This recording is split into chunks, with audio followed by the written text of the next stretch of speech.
Acércate a la cultura a través de todos tus sentidos. Esto es El Andamio. Julián Vázquez, ¿cómo estás? Con Carolina López Hidalgo y Julián Vázquez. Muy buenas tardes a ti y a todas las personas que nos están escuchando. El Andamio. Cultura en construcción.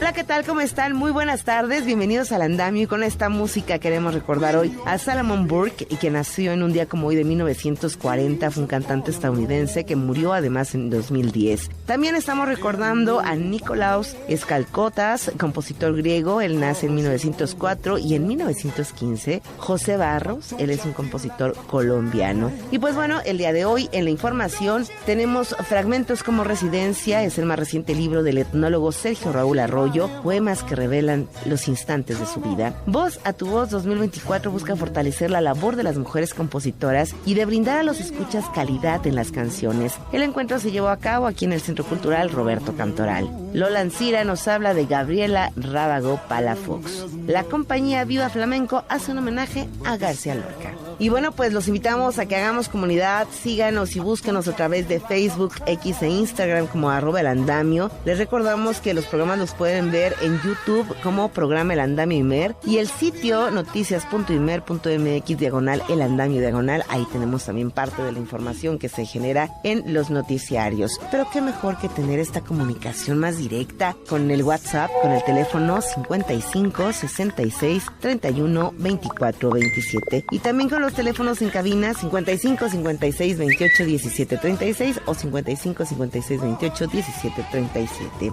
Y bueno, pues espero hayan puesto atención en estos números telefónicos, porque hoy tenemos pases dobles para que puedan asistir a la transmisión en vivo desde el Met de Nueva York de Romeo y Julieta. Este va a ser el próximo 23 de marzo a las 11 de la mañana en el Auditorio Nacional. La verdad es una oportunidad de ver el talento de estos grandes artistas y esta puesta en escena que se está presentando de esta ópera escrita por el compositor francés Charles Goudon, además basada en esta famosa historia de William Shakespeare, Romeo y Julieta. Llámenos al teléfono 55 56 28 17 36, 55 56 28 17 37, o en el WhatsApp va otra vez 55 66 31 24 27. Agradecemos a quienes nos escuchan por Horizonte Jazz en el 107.9 de frecuencia modulada y también a los que nos escuchan por línea en Radio México Internacional.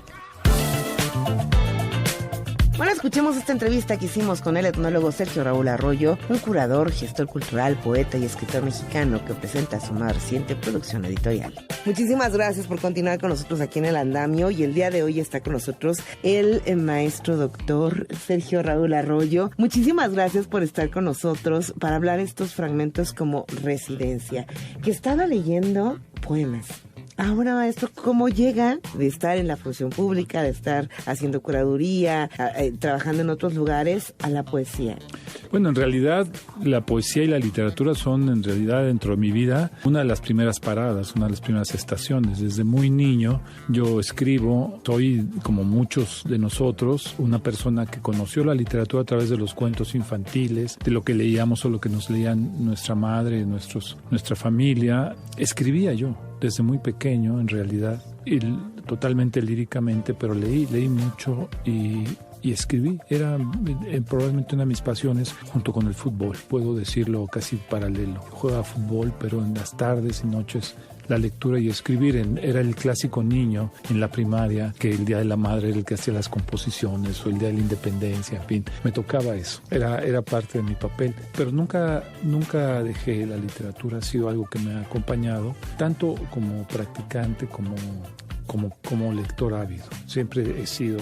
Sin eso no me identificaría conmigo mismo. Ahora, en realidad, hace alrededor de 40 años empecé a estudiarlo ya con cierta seriedad, el problema de la escritura y particularmente el de la poesía, que tiene sus códigos, tiene sus estructuras, que no es tan fácil de conocerlas. Y hace como 35 me topé con un taller en la Casa del Poeta donde estaba dando un curso David Huerta. Con David entré, no lo conocía, me inscribí un poco con esta timidez de una persona que no era tan joven y tenía yo muchísimos cuadernos. Debo decir que debía tener 10 o 15 cuadernos llenos de cosas que había escrito. Y total, entré con David, me armé de valor, como tiene que ser, y le presenté a David. Nos exigía él que produciéramos 2 composiciones a lo largo del curso, las presentáramos y las discutiera todo el grupo. Las llevé, leí 2 poemas en los que me acuerdo perfectamente.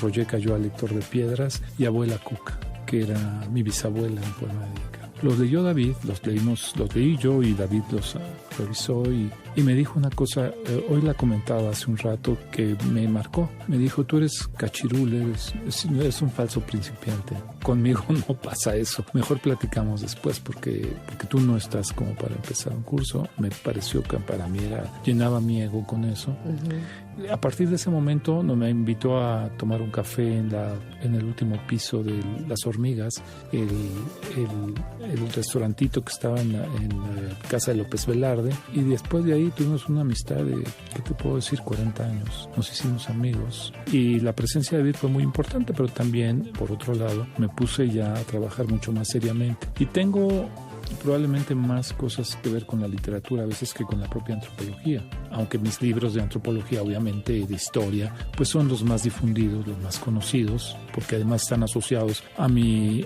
figura, a mí como una figura que ha trabajado en el sector público, ¿no? Uh-huh. Entonces hay ahí una cosa extraña, como resulta con muchas existencias, pero en realidad la cinefilia, por ejemplo, y la vocación por la literatura son anteriores a todas mis otras pasiones, ¿no? Y espero que se mantengan hasta el último de los días de mi vida. Pero además son pasiones que diríamos separadas, ¿no? La antropología, historia del arte, literatura, pero que finalmente vienen con lo mismo, que es como la parte del ser humano, que al final creo que es lo que la poesía plasma, ¿no? Lo que las vivencias, lo que estamos, decía alguien, son los pequeños ensayos de la vida. Sí, claro, y tienen muchos puntos de convergencia. Por ejemplo, el título, Fragmentos como Residencia, tiene que ver con eso precisamente. Es decir, nuestra vida puede ser hasta cierto punto fragmentaria. Somos a veces alguien en la casa, tenemos unas capacidades hasta cierto punto domésticas, otras que se salen de lo estrictamente doméstico y entran a las esferas que tienen que ver con el arte. Nos preocupamos por cosas que a veces no están en lo inmediato, y de todas esas fragmentaciones va surgiendo lo que somos en realidad. Nos vamos creando una identidad. Ponía yo un ejemplo que tiene que ver con la arqueología, porque creo que es un buen ejemplo. Uno trabaja en campos, encuentra una vasija hecha pedazos y uno tiene que reconstituir esa vasija con todos esos pedazos y encontrarle finalmente cuál fue su morfología, cómo era. Si trae algún diseño, eso nos muestra también cómo alguna forma del pensamiento, su dimensión estética nos habla. Si hay algún personaje, podemos sacar hasta deducir de eso cuáles son los elementos de su vida, de cuáles eran las pasiones de la época en la que vivió la persona que hizo esas vasijas. En fin, sacamos elementos iconográficos, muchas de estas, pero finalmente es una pieza destrozada o hecha añicos o hecha pedazos que estamos reconstituyendo. La vida no es tan distinta de eso. Parece una metáfora a lo mejor muy simple, pero creo que si tomamos nuestras ideas, las lecturas, los recuerdos, los sueños, nos vamos formando un poco de todo eso, y la poesía es uno de los lugares privilegiados de esa convergencia. Ahí encontramos las posibilidades, si somos suficientemente capaces, de trazar nuestra identidad y de comunicarnos con los otros a través de todas las lecturas, de todas las películas, de todas las experiencias, de todas las personas que hemos conocido, de las cuales solo quedan fragmentos en nuestra vida, ¿no? Nadie nunca puede tener una visión total de lo que ha vivido. Siempre son elementos parciales, fragmentarios, los que reconstituimos, y sobre esa base constituimos nuestra propia identidad. Y la propia esencia. Y de alguna manera también este libro, por lo que tengo entendido, también tiene que ver con estos autores que le han marcado, con estos personajes con los que se ha ido encontrando desde la abuela, ¿no? Hasta algunos otros personajes que van, de todos lados, desde investigadores, arqueólogos, artistas visuales, escritores, premios Nobel. Y es justamente esa vasija rota que encuentro en el camino y con la cual trato de identificarme. A final de cuentas, todos los poemas hablan de esos seres, pero hablan de una particularidad. No puedo abarcar todo. Por ejemplo, Marcel Schwob está marcado en mi libro por la cruzada de los niños, esa terrible cruzada que se dio en la Edad Media, donde fueron llevados miles de niños a ser sacrificados. Algunos se ahogaron en el Mediterráneo, otros en el desierto, otros fueron capturados y quedaron como esclavos por el resto de sus días. O Roger Caillois leyendo Piedras, por su libro básicamente Piedras, que fue mi primer encuentro con Caillois. Pensar en Diane Arbus caminando por las calles de Nueva York, por el Central Park, por su departamento, o trabajando en un campo nudista, son cosas que me han impresionado y que están en mí, pensando que se han quedado grabadas en mi retina en muchas ocasiones. Hay mucho de visual en eso, hay mucho de cinematográfico incluso en la forma de estar editados los poemas. Pienso en Alfred Hitchcock y en Psicosis, donde juega con nosotros de una manera despiadada y donde nos pone una serie de pruebas y trampas que difícilmente podemos sortear. Hay cosas que tienen que ver, por ejemplo, con un gran poeta mexicano, Francisco Hernández, y su Cuaderno de Borneo, donde habla de Georg Trakl, el poeta que se va a vivir fuera de lo que es la civilización y se encuentra con este mundo a veces tan oscuro y tan distinto, que en realidad no es más que una proyección de su propio interior. Me encuentro con Francisco Toledo, con su mitología zoológica, ¿no? Entonces la asocio a los alacranes. En fin, todo esto está ahí en el libro de manera muy concentrada. Y debo decir a propósito de esto que la edición del Tucán de Virginia, hecha por Víctor Manuel Mendiola, es extraordinaria. Es una edición estupenda que da cuenta de eso, de un libro de un formato pequeño, con un gran trabajo profesional, una edición, una encuadernación fantástica. Es libro de autor, libro de autor, y además sí, como para tenerlo ahí como además es un libro que uno puede cargar en el bolsillo. A mí me gusta pensar siempre, como yo fui lector del metro, siempre pienso en eso, me encanta la idea de pensar que estoy en el metro y puedo leer un rato, un viaje más o menos largo, o puedo andar en cualquier lugar de la ciudad, sentarme en un parque y sacar el libro de mi bolsillo y poderlo leer. Es una edición, yo estoy verdaderamente agradecido y encantado con el trabajo de Víctor Manuel Mendiola. También, bueno, ha estado mencionando algunos de estos personajes de los que va hablando, que son como biografías, pero también son como estas aportaciones, estas transformaciones que hizo a usted la lectura de estos personajes, pero también creo que es una invitación a acercarnos a cada uno de ellos. Si no los conocemos, ¿no? Empezar a reconocerlos y a conocerlos. ¿Podría ser, maestro?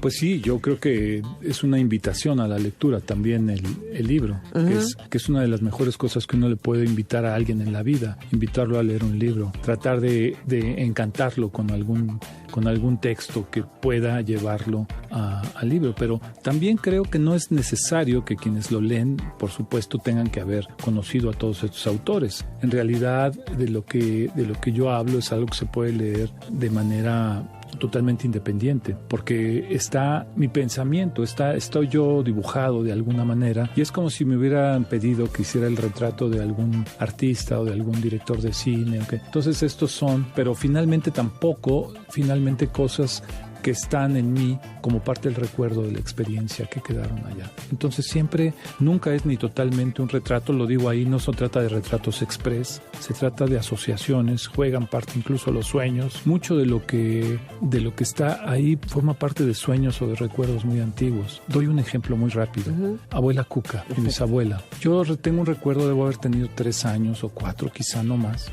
En la casa dejaban encargada, en el patio, tenía una casa donde había un patio muy grande, dejaban encargadas pacas de paja que se quedaban ahí, probablemente pajareros. Nosotros vivíamos en un barrio popular, pues, enfrente de un mercado. Entonces le han de haber dejado encargado alguna vez. Y yo las veía, eran muchísimas pacas, me vieron con la tentación como de tirarme en ellas, y mi abuela Cuca las rompió las ataduras que tenían las pacas y me pusieron una especie de alberca de paja que para mí, bueno, no se me olvida hasta la fecha. Empecé a echarme clavados y todo. Ella se sentaba a un lado con una amiga, Juanita se llamaba la amiga, y platicaban. Entonces yo me tiraba, me metía a las profundidades de la paja y volvía a salir y salir. Y recuerdo la plática de ellas, decía mi abuela, estaban platicando algún chisme de la familia o del barrio, no sé. Y me acuerdo que decía, el amor, empezaban hablando, y yo me tiré y andaba yo adentro y luego salí.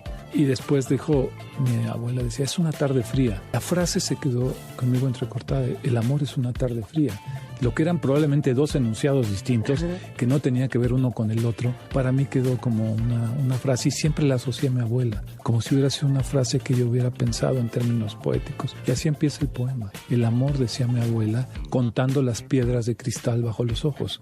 No son sino el rosario. Con esto que yo creía de niño, que lo que estaban haciendo era contar piedritas de colores, ¿no? Y era un rosario que hacía. Entonces, el amor, decía mi abuela, contando las piedras de cristal bajo los ojos, es una tarde fría, ¿no? Wow.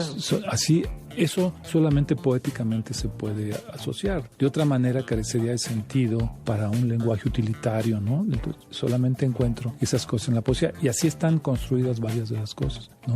Creo que tenemos una naturaleza fragmentaria. Walter Benjamin decía que el fragmento es la materia más noble de la creación. Cuando escribió el drama barroco, Benjamin señala eso, y creo que acierta. En esas partículas pequeñas que son recuerdos, sueños, etcétera, está contenido todo. Está el ánimo, están nuestras inclinaciones, nuestros miedos, está un poco descrito todo eso. Yo lo veo un poco como, ¿no?, esta unión de puntos que hacen una línea. ¿Nos podría hablar un poquito sobre qué es lo que viene? Sí, estoy trabajando tengo 2 proyectos en puerta, uno para Fomento Cultural Banamex, que es una exposición grande sobre Miguel Covarrubias, que será para el 2025, las dos son para el 2025, y la otra es con el Museo de la Ciudad de Milán, para llevar una muestra de Graciela Iturbide, nuestra enorme fotógrafa. ¿Y adelanto de algunas piezas? Pues más bien yo creo que nos podemos ver pronto para ir, en la medida que va avanzando todo esto, para no tirar balazos al aire. Doctor Sergio Raúl Arroyo, muchísimas gracias por este libro, gracias por estos fragmentos que al final también lo decían, es la esencia y es parte, es como desnudarse de repente, como eso es ponerse públicamente, mostrarse. Parte de lo que me cohibía cuando conocí a David era una timidez. Timidez es una palabra todavía muy tenue, era miedo realmente de saber qué hacemos. Entonces, cuando uno se enfrenta a la realidad de la poesía, no es tan sencillo, porque tiene sus propios códigos, sus estructuras, incluso algunas reglas que nos sirven poco para podernos expresar mejor. No se trata simplemente de que nos limite o nos cohiba, al contrario, creo que todo lo que proviene de la tradición de la poesía, lo que nos permite es conocerla, y lo que da como consecuencia es que podamos expresarnos mejor si respetamos lo que es en buena medida sus tradiciones. No se trata nada de estar rompiendo de una manera salvaje, ¿no? Uh-huh. Sino justamente preservar lo que nos parece importante. Pues ahí está, fragmentos como Residencia de Sergio Raúl Arroyo. Muchísimas gracias. Al contrario, Carolina, muchísimas gracias a usted. Lola Ancira nos va a hablar de la obra de Gabriela Rábago Palafox. Hola, soy Lola Ancira, escritora y editora. Quiero hablarles sobre Gabriela Rábago Palafox, autora de la novela Todo ángel es terrible. Rábago cursó la escuela normal, fue narradora, dramaturga, poeta y periodista, colaboradora en revistas y suplementos culturales y guionista para televisión. Su prolífica obra, reeditada hasta ahora, mereció distintos reconocimientos y sus características la inscriben en la literatura de género como el fantástico, la ciencia ficción y la novela negra. En 1990 publicó La voz de la sangre, que reúne 12 relatos en torno a distintos tipos de vampirismo. La sensualidad, la homosexualidad velada, la violencia de género y el arquetipo de la bruja encuentran su hogar en estas historias. La autora escribió su primera novela, Todo ángel es terrible, con la beca del Centro Mexicano de Escritores, generación 1979-1980. La narración es el soliloquio de Octavio, que inicia a partir de que Andrés, su hermano mayor, a quien tiene décadas de no ver, le envía un telegrama anunciando su próxima llegada a la Ciudad de México. El tiempo interno de la historia es apenas de unas horas. La narración transcurre durante la noche previa a la llegada de Andrés, en una disertación que recorre los años de infancia, recuerdos familiares y un autoanálisis para su escucha, con quien solo se intuye cierto vínculo íntimo. Octavio recrea una época en la que el miedo a la pérdida de sus seres queridos, en especial de la madre perpetuamente embarazada, lo lleva a ejercer violencia contra seres indefensos. Desde su perspectiva adulta no actuó bajo la óptica del bien o del mal, sino del de la amoralidad. Quizá parezca que sus acciones crueles son un tanto impulsivas, más obedecen a detonantes aunados a mecanismos reflexivos que lo orillan a la violencia física, hasta que las agresiones culminan al herir a Andrés. El discurso de Octavio se convierte convierte en una confesión, un enfrentamiento con el pasado y múltiples revelaciones que lo dejan expuesto ante el lector. Entre su vida íntima en casa envuelta por la música clásica y la literatura, sus enfrentamientos con las vecinas y la educación católica recalcitrante en el colegio donde lo reprenden con severidad por escribir poesía, Octavio busca su propia identidad en un universo reducido que comprende contados personajes, entre ellos Ana María, su única amiga, y apenas 2 o 3 escenarios como el Parque de la Lama, la azotea, los sótanos y su habitación. La autora privilegió el sentido del oído y se enfocó en los distintos tonos de las voces para particularizar a cada personaje y sus transiciones, la de la madre, entre la agonía y la muerte, la del abuelo, del cariño al desprecio, la de Andrés, de la infancia a la pubertad, y la de Toña, de la incertidumbre a la certeza. En los últimos capítulos, Octavio reflexiona sobre lo asfixiante y terrible que es vivir entre mentiras y apariencias. Rábago profundizó en temas controversiales como la transgresión de las normas sociales por seres instalados en la marginalidad y la alteridad. Comulgó con quienes vivían sexualidades disidentes y les dio voz a través de sus letras. Rompió el silencio sobre cuestiones satanizadas por la sociedad mexicana ligadas con la frustración y la sexualidad, resultando un trabajo deleitoso, de gran calidad literaria y profundamente reflexivo. Fue una narradora de periferias en géneros literarios también periféricos. Reconoció y comprendió al diferente, al no aceptado. A Gabriela Rábago Palafox y su novela Todo Ángel es Terrible la pueden leer en la colección Vindictas, novela y memoria de Libros UNAM. www.libros.unam.mx. El andamio. Cultura en construcción.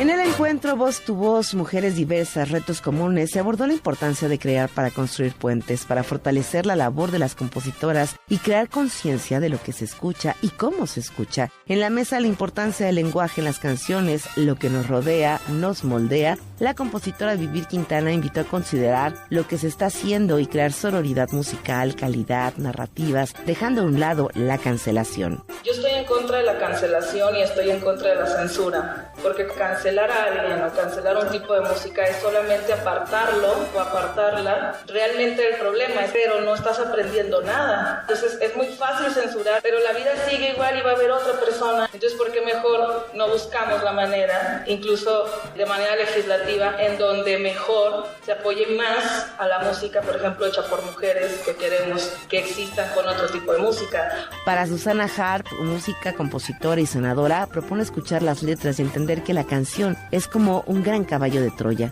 si no se escucha la letra. Hay canciones divinas, maravillosas, increíbles, yo amo cantar, pero tenemos que reflexionar qué sí, qué no, hasta dónde, cómo hacer, porque si ustedes las oyen leídas, dicen, pero ¿qué es eso? Pero las hemos cantado, las hemos bailado, con el apagón, qué cosa sucede, y al final de la letra dice, y era mi papá. Es como normalizar cosas, no estamos poniendo atención, por eso yo pienso que la canción puede ser como un gran caballo de Troya. Felicia Garza aseguró que uno de los problemas es la carencia de calidad en las letras, que si bien lo que se canta refleja la realidad, esta realidad puede ser descrita con creatividad e inteligencia. Para la rapera Mare Advertencia es importante crear con libertad, respeto, responsabilidad y construir un espacio para las mujeres que van tomando la industria musical para dejar a un lado la desigualdad. Lo que sí tiene el rap y que por eso a mí me encanta es que tiene una libertad creativa. No te exige que tú tengas cierta técnica o que tengas que hablar de ciertos temas, cualquier persona puede hacerlo. Y las reglas, digamos, desde ese lugar marginado de donde viene, es más bien como probar que mereces ese lugar, ¿no? Desde un lugar justo donde la creatividad es la que te pone en ese respeto. Entonces creo que sí tiene una cierta libertad diferente. Ante las reflexiones se propuso crear advertencias en las letras en las que se explique la agresión que se gesta en la música para que la responsabilidad sea compartida. Así lo destacó Susana Harp. Por lo menos que nadie pueda decir que no se le advirtió que adentro había un contenido de un cierto tipo y que tú decidas. Pero en Estados Unidos sí se pone, Spotify tiene que poner una advertencia. ¿Por qué aquí no lo exigimos? ¿Por qué si en otros países una plataforma como Spotify lo hace, por qué aquí no se lo exigimos también? Como bien decía Vivir, está en los dos lados, no nada más es un tema de quien compone, sino la responsabilidad también está en quien escucha, es tu decisión. Al finalizar esta mesa, Vivir Quintana interpretó Canción Sin Miedo, una pieza que es un himno de las mujeres que buscan a sus hijos, por lo que solicitó sea un referente de las luchas que se tienen pendientes. La compañía de danza Viva Flamenco celebra sus primeros 20 años con Voces de Lorca, una reivindicación de la casa de Bernarda de Alba, con la interpretación única sin diálogo. Bajo la dirección de Leticia Cosío, esta adaptación libre cuenta con 11 artistas que exploran temas como la represión o la violencia contra las mujeres. Cada uno de esos personajes son emociones, son sensaciones, cada uno es algo que todos hemos sentido, pienso yo, y que nos ayuda para poderlo sacar. La casa de Bernarda Alba es una obra de teatro que, a pesar de haber sido escrita hace casi 100 años, sigue siendo vigente, y para celebrar sus primeras 2 décadas de vida, la compañía Viva Flamenco llevará esta historia como nunca antes la habíamos visto. Dirigida por Leticia Cosío, Voces de Lorca es una versión libre de esta obra con 11 artistas en escena.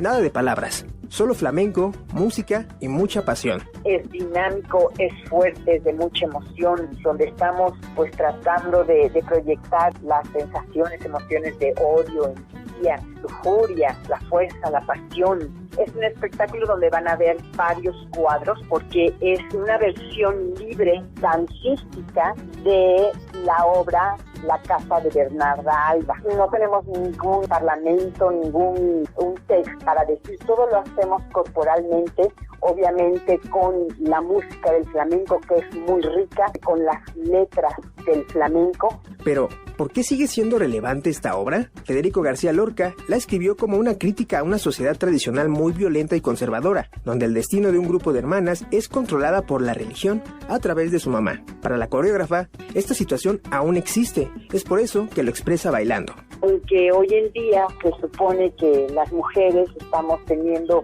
más reconocimiento en todos los aspectos, pero todavía creo que esta manipulación de esta Bernarda todavía existe, que no quiere que sus hijas en este caso puedan salir a la vida y disfrutar y ver otros lugares, otros momentos. Ella quiere todo el poder, toda esta parte de la religión, toda esta parte de los prejuicios, tratarlo de proyectarlo para que la gente se pueda sentir con nosotros. Estoy segura que se van a identificar en ciertos momentos. Alguien siempre tiene que sentir. Con Voces de Lorca, Leticia Cosío también espera que más personas se interesen en el flamenco, a la vez que forman nuevas generaciones de bailadoras en el país. Las otras generaciones que han salido, por decirlo así, de mi compañía, pues han llegado a ser solistas. Eso es algo que también me llena de orgullo porque de alguna manera Viva Flamenco ha sido como un semillero para que ellos salgan al mundo, por decirlo así, para también llevar su arte. Y según la obra, pues también voy invitando a cierto tipo de artistas con diferentes disciplinas como para darles una fuerza o algo avant-garde, por decirlo de esta manera. Voces de Lorca se presentará por única ocasión el 23 de marzo a las 8 de la noche en el Teatro Varsovia de la Ciudad de México. Los boletos están a la venta en las taquillas del recinto y a través de internet. Para Imer Noticias, Julián Vázquez. Pues muchísimas gracias. A nombre de todos los que hacen posible el andamio, me despido. Soy Carolina López Hidalgo. Gracias a Julián Vázquez, Adrià Cebes, José Luis Plasencia, Gabo Ortiz, Fabián Vega, Alberto Palomino, Max Pérez y Diana Susano. Los dejamos con la barra musical con Tony Ríos en Horizonte Jazz y siga la programación de Radio México Internacional con Miriam Rodríguez. Pórtese mal y diviértase mucho. Las opiniones aquí expresadas son responsabilidad de sus autores y no representan la posición editorial de Imer Noticias.